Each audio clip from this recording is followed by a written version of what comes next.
آج کے ٹاپک میں ہم ڈسکس کریں گے کہ ماؤ کے دور میں چائنا کی کیا فارن پالیسی رہی، کیا اسٹریٹجیز تھی۔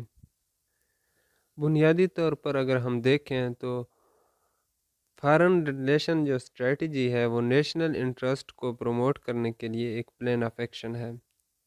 جو بنیادی عوامل ہیں جو فارن پالیسی تشکیل دیتے ہیں وہ goals, means of implementation of strategies اور پرسپشن آف نیشنل انٹرسٹ ہیں۔ کچھ چیزیں ہیں کچھ عوامل ہیں جو فارن ریلیشن اسٹریٹجیز کو ڈٹرمن کرتی ہیں۔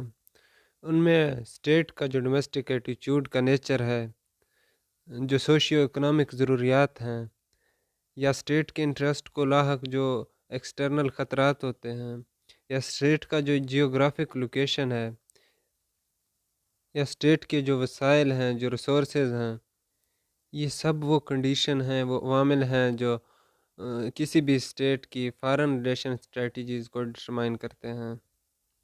ماؤ کے زمانے میں جو فارن ریلیشن اسٹریٹجیز رہی اس کو ہم 3 فیزز میں تقسیم کرتے ہیں۔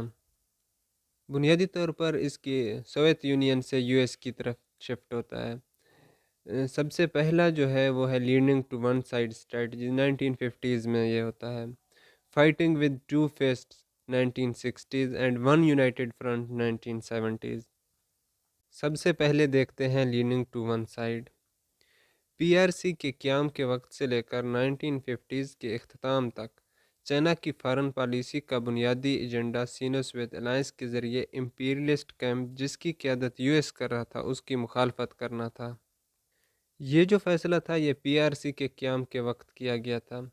اس کا ذکر ماؤ نے اپنے ایک آرٹیکل میں کیا۔ اس آرٹیکل میں ماؤ نے لکھا، سن یات سن کے 40 سالہ اور کمیونسٹ پارٹی کی 28 سالہ تجربات ہمیں سکھاتے ہیں کہ اگر ہم نے جیتنا ہے تو ہمیں ایک طرف جھکاؤ رکھنا ہوگا۔ تمام چائنا والوں کو امپیریلزم یا سوشلزم میں سے ایک طرف کا انتخاب کرنا ہوگا، ہمارے پاس تیسرا کوئی آپشن نہیں۔ اس پالیسی کے سبب کولڈ وار ایرا میں چائنا سوشلسٹ بلاک کا اہم ممبر رہا، لیکن بارہا اس بات پر زور دیا جاتا رہا کہ لیننگ ٹو ون سائڈ کا قطعی یہ مطلب نہیں کہ چائنا سوویت کا سیٹلائٹ اسٹیٹ بنے گا۔ این سی پی پی سی کانفرنس اور پروویژنل سیکرٹریز میٹنگ میں ماؤ نے اصرار کے ساتھ ان باتوں کو دہرایا کہ لیننگ ٹو ون سائڈ کا مطلب ہے ہم سوویت کے ساتھ ہیں، یہ رشتہ ایکویلٹی پر مبنی ہے۔ تاہم الائنس میں تناؤ اور مزید آزادی کی تمنا نے سینو سوویت الائنس کی بنیادیں ہلا دی اور leaning to one side strategy اپنے اختتام کو پہنچا۔ ماؤ کے دور کا دوسرا strategy fighting with two fist ہے۔ 1960s میں چائنا نے اینٹی امپیریلسٹ اور anti revisionist international united front structure adopt کی۔ اصل میں سوویت کے ساتھ حالات خراب ہوئے چائنا کے، اور یو ایس کے ساتھ تو ویسے بھی تصادم چل رہا تھا، تو ان چیزوں نے چائنا کی قیادت کو یہ راہ دکھائی۔ اس کا آغاز تب ہوتا ہے جب 1950s کے اینڈ میں سوویت کا سربراہ دنیا پہ کنٹرول کے لیے امریکہ سے کوآپریٹ کرنے کے لیے تیار دکھائی دینے لگا، اور چائنا پر بہت سی ان ریزنیبل ڈیمانڈ امپوز کرنے کی کوشش کی جسے ماؤ نے ریجیکٹ کیا، جسے ماسکو نے برا منایا اور انہیں مختلف طریقوں سے دمکانے اور ڈرانے کی کوشش کی، جس کی وجہ سے جو سوویت تھا اور چائنا تھا ان کے بیچ تعلقات میں گہرے دراڑ آئے۔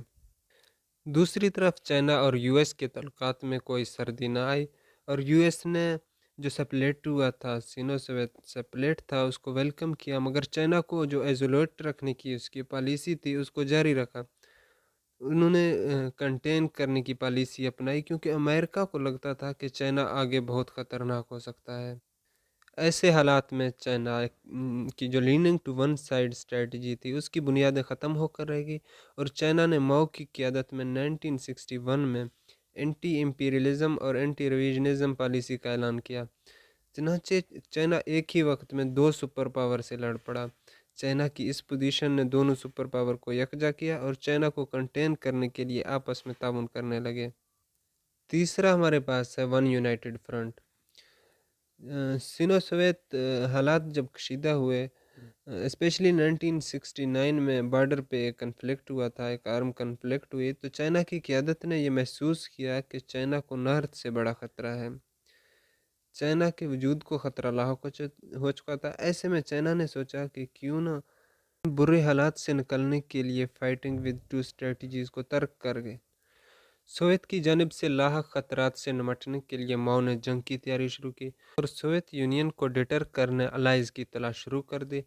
سب سے بہتر چارج obviously یو ایس تھا، جو ہر حوالے سے سوویت کا مقابلہ کرنے کی اہلیت رکھتا تھا۔ چائنا کو یو ایس سے تعلقات بہتر کرنے پڑے۔ امریکی صدر نکسن نے چائنا کا وزٹ کر کے تعلقات کا آغاز کیا۔ چونکہ سوویت کی طرف سے یو ایس کو پریشر کا سامنا تھا اور وہ ویتنام جنگ سے بھی نکلنا چاہ رہے تھے، تو ایسے میں امریکی صدر کا چائنا کا وزٹ چائنا کے لیے اچھا موقع تھا کہ دو سپر پاور کی لڑائی سے فائدہ اٹھائے۔ چنانچہ ماؤ نے اعلان کیا کہ وہ دو سپر پاور سے ایک وقت میں نہیں لڑ سکتے، سو انہیں دو سپر پاور کی لڑائی سے فائدہ اٹھانا چاہیے۔ چائنا اور یو ایس دونوں کا جو مشترکہ انٹرسٹ تھا وہ یہی تھا کہ جو سوویت تھا اس کی پیش قدمی کو روکا جائے، سو دونوں ممالک نے 1972 میں تعلقات بنائے۔ یہ جو اسٹریٹجی تھی، ماؤ نے اس اسٹریٹجی کی وضاحت کرتے ہوئے کہا تھا کہ میں ایک لائن کھینچنا چاہتا ہوں جو U S, Japan, China, Pakistan, Iran, ترکی اور یورپ پر مشتمل ایک اتحاد بنے۔ جو سوویت ہے یہ اس کے خلاف کام کرے۔ ماؤ اور NLI کی وفات ہوتی ہے، اس کے بعد بھی 1982-1983 تک یہ اسٹریٹجی جاری رہتا ہے۔